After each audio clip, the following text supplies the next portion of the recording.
Hello, everyone. Welcome to Therapy Clips with Dr. O. I'm from the organization Human Service Consultants. Today, our topic will focus on roles in the alcoholic and drug addictive family. There are 6 dysfunctional roles. Now, I am going to name these roles, and then I'm going to give you a description of these particular 6 roles. The first role is the addict. This person is the focal point of the family. This individual is the source of the family's conflict as they deal with his or her behavior and choices. And of course, the behavior is associated with the drug using or the alcohol drinking. The next role is the caretaker. This person is also called the enabler. This individual often covers up the addicts or the alcoholics' problems, and responsibilities are taken on by the enabler in attempts to keep everyone happy in the family. The next role is the hero. This person is typically seen as an over-responsible individual, but self-sufficient. The hero attempts to restore the dysfunctional home life behind closed doors. So this is the overachiever. The next role is the scapegoat. This is the problem individual and often act in defiance or hostility as he or she diverts attention from the behavior of the person with the substance use disorder. The next role is the mascot. This is the comedian of the family. This is the person who uses humor and silliness to lessen the stress that is caused by the behavior of the person with a substance use disorder, whether it be the drinking behavior or the drug using behavior. And finally, the lost child. This is the quiet person in the family who tries to hide under the radar while other members play their roles in dealing with the person who have the substance use disorder.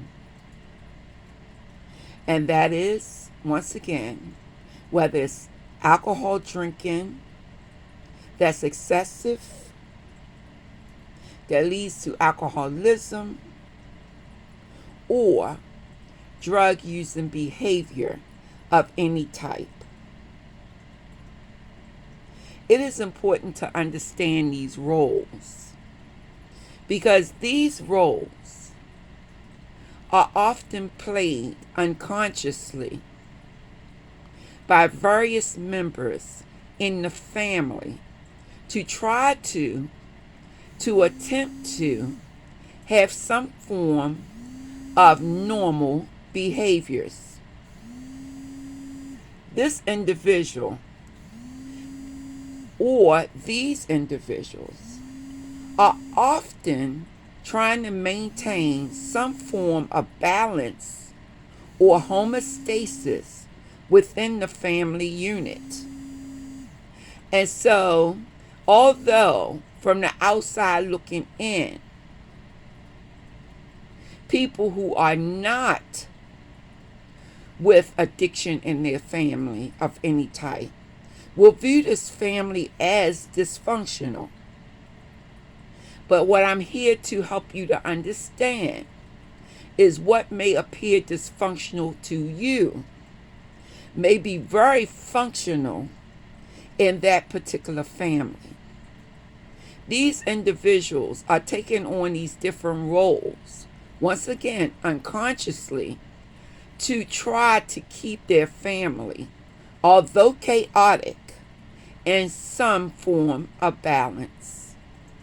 So I can't stress that enough, because often when you're on the outside looking into someone's family, we bring about judgments on these particular members.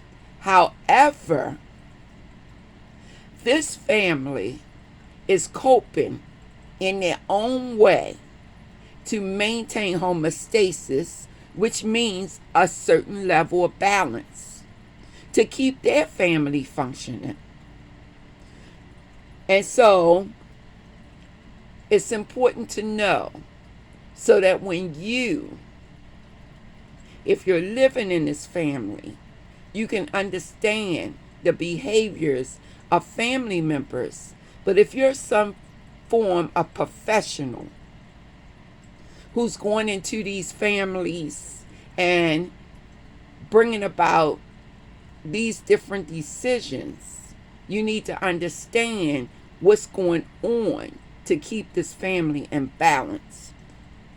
Also, if you are the person with a substance use disorder, what you need to understand is that the addiction doesn't just affect you. Every member of the household is affected by the addiction. It's almost as if you see wind chimes, and wind chimes hang on the string, and dangling from the string are different elements. It could be different types of charms or chimes, whatever it may be. But the point I'm making to you is, if you touch one part of the chime, the other parts of the chimes will begin to move. That is the same way that it happens in the addictive family. If the alcoholic or the person with any other form of substance use disorder is affected in any type of way by the addiction, it's like the chime on the wind chimes.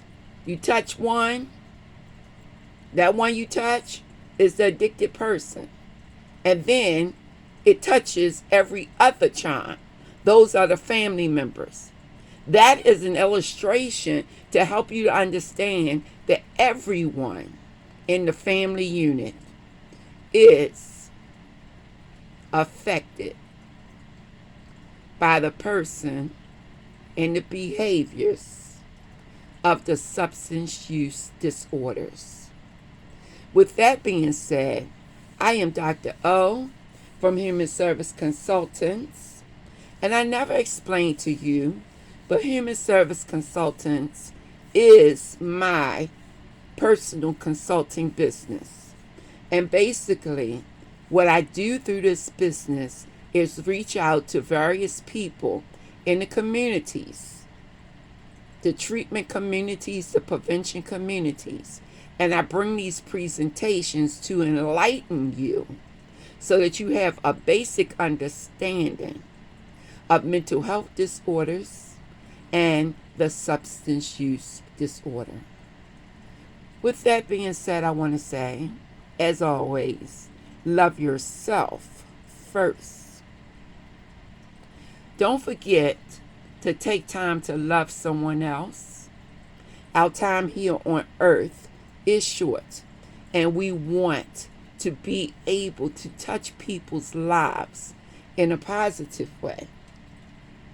But not only are you to love yourself and to love the people around you, but also take time to love your higher power. Have a blessed day. Have a beautiful day. And, of course, I want you to be blessed. Until we speak again.